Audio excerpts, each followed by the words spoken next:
From the earliest writings of man, we know that the human race has been comprised of the haves and the have-nots. When I was a kid back during the Great Depression, I was obsessed with a desire to know what invisible something separated the haves from the have-nots, being a have-not. I wanted to know why so few managed to be well off financially in a country where success is available to everyone. For example, in checking the Statistical Abstract of the United States, published by the Bureau of the Census, I discovered, just lately, that only 10% of the men in this country, 65 years of age and older, have incomes of $6,000 or more a year. More than 80% of all men 65 or older have incomes under $4,000 a year. Only 7.6% have incomes between $7,000 and $10,000 a year, and only 3.7% have incomes of $10,000 a year or more. A man starts his working career in his 20s, often earlier. He's fortunate in that he lives in the free world. He has better than 40 years to make the grade financially in the richest country on earth. Yet, according to the statistics, only about 10 out of 100 will be financially secure by the time 65 rolls around, and only about 4 men out of 100 will be financially comfortable. Now, why? Well, let me tell you how to find out for yourself. Conduct your own survey. Start down the street in your neighborhood on any Saturday or Sunday and ask the man of every house 2 questions. The first question is, what are you doing at the present time to increase your income now? That is, how much do you want to earn? And when you've evaluated the blank stare you get in response to that question, ask question number 2, which goes, how much money are you planning to be worth at age 65? Now, when the silence becomes too unnerving, thank him and move on to the next house. Ask 50 men, 100, 1,000, until you're completely convinced that the reason men don't make more money during their working lives, and the reason men aren't financially independent by the time they're 65, is simply that they seldom, if ever, do any constructive thinking on either subject. It's that simple, unfortunately. The reason it's so easy to earn far more money than the average man earns in this country is that so very few, are going about it the right way. This is a race without enough contestants to bother about. The few who are really in the race can all be winners. Some will finish ahead of the others, but even the man who finishes last in this race will be financially secure. Most people, more than 90%, aren't even in the race. To prove it, ask yourself the 2 survey questions. Up until the time you started listening to this message, what were your plans for increasing your income? How much do you want to earn? And how much money had you decided to be worth by the time you're 65? You see, people who earn large incomes aren't lucky, and they're not crooks as those without money are so fond of pretending, nor are they endowed with more brains or talent necessarily than their friends and neighbors, nor are they privy to occult secrets, and only a very few were lucky enough to have had rich fathers or grandfathers. Most of the people earning the big incomes today started the same way you and I did, and most other people.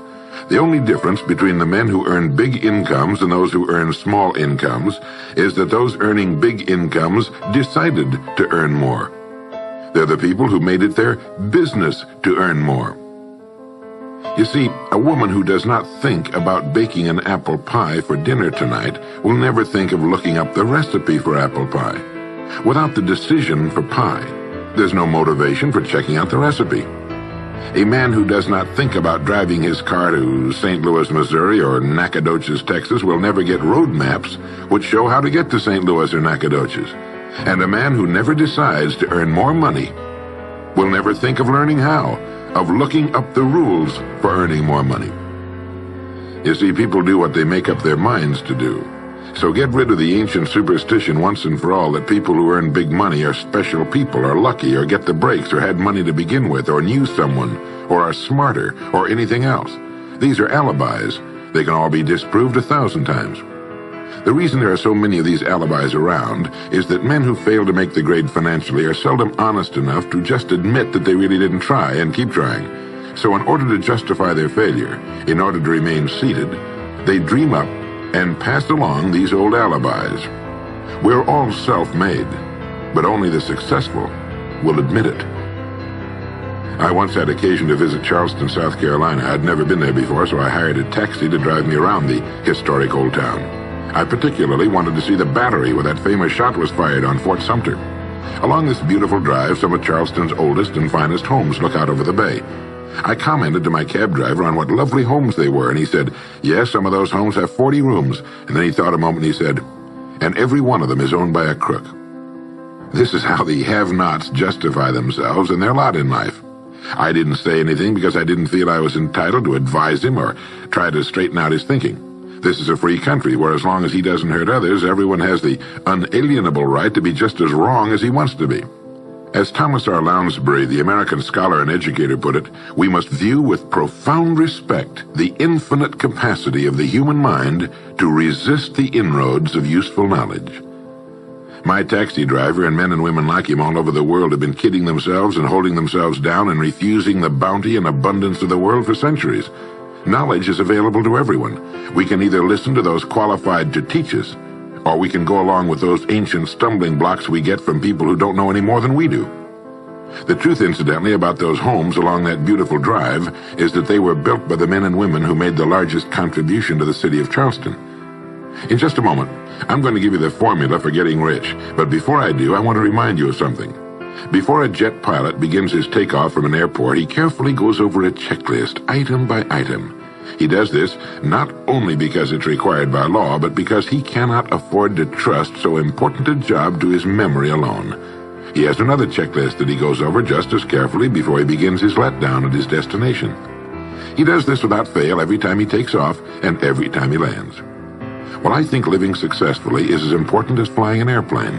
And because of this, I think each of us needs a checklist too, and that's why there's one included with this cassette.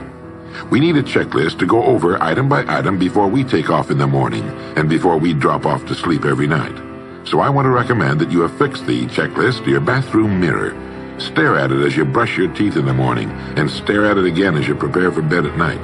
Go over each item, and as you do, think of what each item represents. Now here's number one. It's the formula for getting rich. It also explains why you're in your present position, whether you're earning $6,000 a year or $16,000 or $60,000 or $600,000. It applies to every adult, whether he's employed or unemployed. It applies to the richest man and to the poorest, and every person in between. And here it is.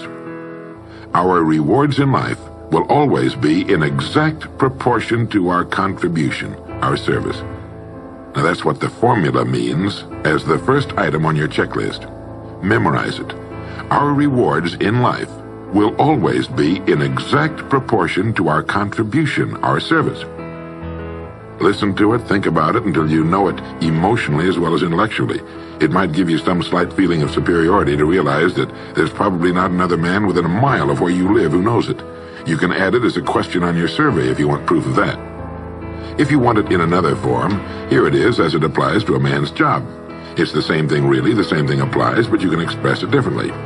The money you're paid by the company you work for will always be in direct ratio to the need for what you do, your ability to do it, and the degree of difficulty involved in replacing you. Maybe you want to write the formula down in both of its forms and think about it until it's as much a part of you as your name. The reason it isn't spelled out on your checklist is because you might not want everyone to know what you're up to. The checklist is valuable only to a person who knows what the words really indicate. All right, you've got the formula. As you think about it, its meaning will become clearer to you. With the formula, there are two rules which must be applied to properly use it. This formula, together with the two rules, is your recipe or your roadmap to earning all the money you really want. Now let's take a look at item number 2 on your checklist. And I'm serious about your putting this checklist on your mirror. You'll notice it's pressure sensitive. Item number 2, the gold mine. The Pulitzer Prize-winning playwright Archibald MacLeish in his play The Secret of Freedom wrote, "The only thing about a man that is a man is his mind. Everything else you can find in a pig or a horse." Strong words, aren't they? But as long as you live, you'll never hear a truer statement. The key to every human being's success lies in his mind, the gold mine between his ears. One idea can make you rich. A lot of good ideas can move you steadily upward in the work you do, and ideas are free. Now just think, there's nothing now being done commercially that will not be done better, much better in the years ahead. Next year's homes and most of what's in them will be better than this year's. Next year's cars will be better. Next year's manufacturing, distributing, marketing, and selling and advertising should be better. Nothing is now being done as well as it must be done in the future, and every innovation, every new improvement will be somebody's brainchild. Now, what's your specialty? How many good ideas have you come up with during the past year? If you continue on as you have in the past, where will you be and what will you be earning, say, a year from now, 5 years from now? Every day of our lives, we walk or drive by more opportunity than we could develop in a lifetime, in 50 lifetimes. Back in the 20s, Sinclair Lewis wrote that you can kidnap a man, blindfold him, take him to any city in the country with a couple of notable exceptions, put him in a chair in the downtown area, take off his blindfold, and he could sit there a week and not be able to tell you what town he's in. The streets are all alike. The buildings are all alike. The businesses all look alike. This is still largely true today. The reason for this being that most businessmen in this country are playing a game called follow the follower. If a man goes into business, no matter what line it happens to be, the first thing he does is make certain that his place of business, outside and inside, looks exactly like every other place of business of that type in the country. Do you know why? It's because he's been playing copycat since he was a year old and does it without thinking about it. For the same reason kids dress alike in school. He wants to be one of the gang. He doesn't necessarily examine all the business establishments in his field and pattern his on the one outstanding example, the one that inspires him, the one that he can really believe in. He just does what everybody else in his business is doing, and by this simple process, he guarantees his own mediocrity. Whose drum are you marching to, if indeed you're marching to anyone's, and why? Remember, whatever you now do for a living will be done differently, quite differently a few years from now. Never in the history of mankind have the opportunities for all of us been so great. But the great majority of people will be the beneficiaries of progress, not those who bring it about. Which group are you going to belong to? If you want to be a contributor, not just a beneficiary, here's the first rule. It appears on your checklist as the gold mine. So, think. Think deliberately and with a purpose. Use the gold mine between your ears. Begin by thinking at a special time every day. Back during the Depression, a New York lumber dealer was growing rich while other lumber dealers were going broke. When asked how he did it, he said, "Every evening when I get home, I close myself up in a quiet room, sit in a comfortable chair, and ask myself, how will my business be conducted 10 years from now? Then I try to do it now." Instead of competing with every other lumber dealer, which is what they were doing, he was creating. He was doing the very thing man was designed to do, the very thing man does best. A company growing at the rate of 10% a year will double its size in less than 8 years. But a man can improve his effectiveness 50% or 100% a year or more. The experts tell us that every one of us has within him deep reservoirs of ability, even genius, that he habitually fails to use. Well, let's begin now to reach into these deep, rich areas of pure net profit and use more of our real abilities. Let's think. Here's the best way I've found to make yourself think. Start getting up a little earlier than you're accustomed to. Right off the bat, this gives you extra time that 95% of the men in this country are not using at all. 1 hour earlier a day gives you 6.5 extra 40-hour weeks a year. But at this time in the morning, take a refreshing shower, dress, get yourself a fresh, hot cup of coffee if you're a coffee man, and then sit down to a clean sheet of paper. At the top of the paper, write your financial goal. Now, this is the amount of money per year you intend to earn soon. Incidentally, you might like to keep this to yourself, too. It's nobody's business but yours. Then, start to think. Think about your goal and what it'll mean to you and your family. Then see how many ideas you can come up with to help you reach that goal. Ideas to improve what you now do for a living. Ways of increasing your contribution to match your income goal. You know, jobs don't have futures. People do. No matter what line of work you may be in, there is within it more than enough opportunity to last a lifetime. You don't have to think of brand new ideas or revolutionary new ways of doing things, although you well might come up with some. Think of ways of improving what is now being done. If you are to increase your income by the amount you've specified, you must find ways of increasing your contribution, your service. And the key to this is to be found in your mind, in that gold mine between your ears. Try for 5 ideas every morning and write them down, and save those sheets of paper in a special idea file. Many, perhaps most of your ideas will be worthless, but some of them will be very good. A few will be excellent, and every once in a while you will come up with something really outstanding. You see, 5 ideas a day is 25 a week if you don't think on weekends. Now that's more than 1,000 ideas a year. One idea can get you to that income you're shooting for. The law of averages swings so far in your favor you just can't miss. Try to develop a sense of expectancy. That is, try to hold the feeling that the goal you're shooting for is a sure thing, and that it's only a matter of time before it's realized. You know, Henry Ford didn't start making cars until he was 45. A friend of mine started a new company at 65. He's still going strong, and his new company has sales of better than $300 million a year. It's almost never too late. Try not to think of things outside of your own line of work or whatever it is you're most interested in. To think well and profitably, you must discipline your thinking.